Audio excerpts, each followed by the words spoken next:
Hi friends, അപ്പോൾ വീണ്ടും അച്ചൂസ് ഫ്ലേവറിലേക്ക് എല്ലാവർക്കും സ്വാഗതം. അപ്പോൾ ഇത് കാണുമ്പോൾ തന്നെ നിങ്ങൾക്കറിയാം ഇന്നത്തെ സ്പെഷ്യൽ എന്താണെന്ന്. ഇന്ന് നമുക്ക് ഒരു പച്ച മാങ്ങ വെച്ചിട്ടുള്ള ഒരു ചമ്മന്തിയാണിത്. അതെങ്ങനെ വളരെ എളുപ്പത്തിൽ ഉണ്ടാക്കാമെന്ന് നമുക്ക് നോക്കാം. അപ്പോൾ നമ്മുടെ പച്ചമാങ്ങ ചമ്മന്തിക്ക് എന്തൊക്കെ ഇൻഗ്രീഡിയൻസ് ആണ് വേണ്ടുന്നതെന്ന് ഞാൻ പറഞ്ഞു തരാം. ആദ്യം തന്നെ നമുക്ക് വേണ്ടുന്നത് ഒരു കപ്പ് മാങ്ങയാണ്. ഞാനിതിപ്പോൾ ഒരു പൂള് മാങ്ങ എടുത്ത് ചെറുതായി കഷ്ണങ്ങളാക്കി വെച്ചേക്കുന്നതാണ്. ഇതൊരു കപ്പുണ്ട്. ഒരു 150 ml ബൗളാണിത്. അതിൽ ഒരു കപ്പുണ്ട്. പിന്നെ ഒരു കപ്പ് തേങ്ങ, ഇതും 150 ml ആണ്. ഒരു കപ്പ് തേങ്ങ, പിന്നെ ആവശ്യത്തിന് ഉപ്പ്, പിന്നെ ഒരു 6 ഇതള് കറിവേപ്പില, ഒരു 2 പച്ചമുളക്, അത്യാവശ്യം എരിവുള്ള പച്ചമുളക് തന്നെ ഉപയോഗിക്കുക, പിന്നെ ഒരു 8 ചെറിയുള്ളി. ഇത്രയാണ് ഇതിന് വേണ്ടുന്ന ഇൻഗ്രീഡിയൻസ്.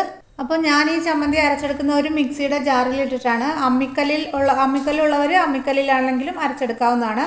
ആദ്യം തന്നെ ഇതിലേക്ക് തേങ്ങ ഇട്ട് കൊടുക്കാം. ആദ്യം ഇതിൽ നിന്നൊരു ഹാഫ് തേങ്ങ ഇട്ട് കൊടുക്കാം. ഇനി നമുക്ക് ഇതിൽ നിന്ന് ഹാഫ് മാങ്ങയും ഇട്ട് കൊടുക്കാം. പച്ച മാങ്ങയും ഇട്ട് കൊടുക്കാം, പകുതിയോളം. ഇനി നമുക്ക് ഉള്ളി ചേർത്ത് കൊടുക്കാം. പിന്നെ 2 പച്ചമുളക് ചേർത്ത് കൊടുക്കാം. ഇനി ബാക്കി തേങ്ങയും മാങ്ങയും കൂടി ഇട്ട് കൊടുക്കാം. മാങ്ങയും കൂടി ഇട്ട് കൊടുക്കാം. പിന്നെ ഇതിലേക്ക് വേണ്ടുന്ന ഉപ്പ്, ആവശ്യത്തിന് ഉപ്പിട്ട് കൊടുക്കാം. പിന്നെ നമ്മുടെ കറിവേപ്പില ഇട്ട് കൊടുക്കാം. ഇനി ഇത് നന്നായി മിക്സിയിലിട്ട് അരച്ചെടുക്കാം. അപ്പോൾ ഞാൻ ചമ്മന്തി ഇങ്ങനെ അരച്ചെടുത്തിട്ടുണ്ട്. ഇതിൽ വെള്ളമൊന്നും ചേർക്കേണ്ട ആവശ്യമില്ല. മാങ്ങ യൂസ് ചെയ്യുന്നത് കൊണ്ട് വെള്ളത്തിൻ്റെ ആവശ്യമില്ല.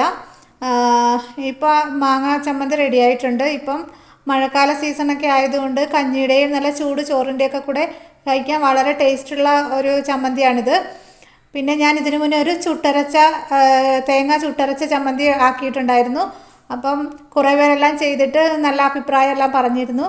അപ്പോൾ കാണാത്തവരുണ്ടെങ്കിൽ ഐ ബട്ടണിൽ ഉണ്ടാവും, അപ്പോൾ കാണണം, ചെയ്ത് നോക്കണം. അപ്പം ഇനി പുതിയൊരു വീഡിയോയുമായി വീണ്ടും കാണാം. അതുവരെ താങ്ക് യു.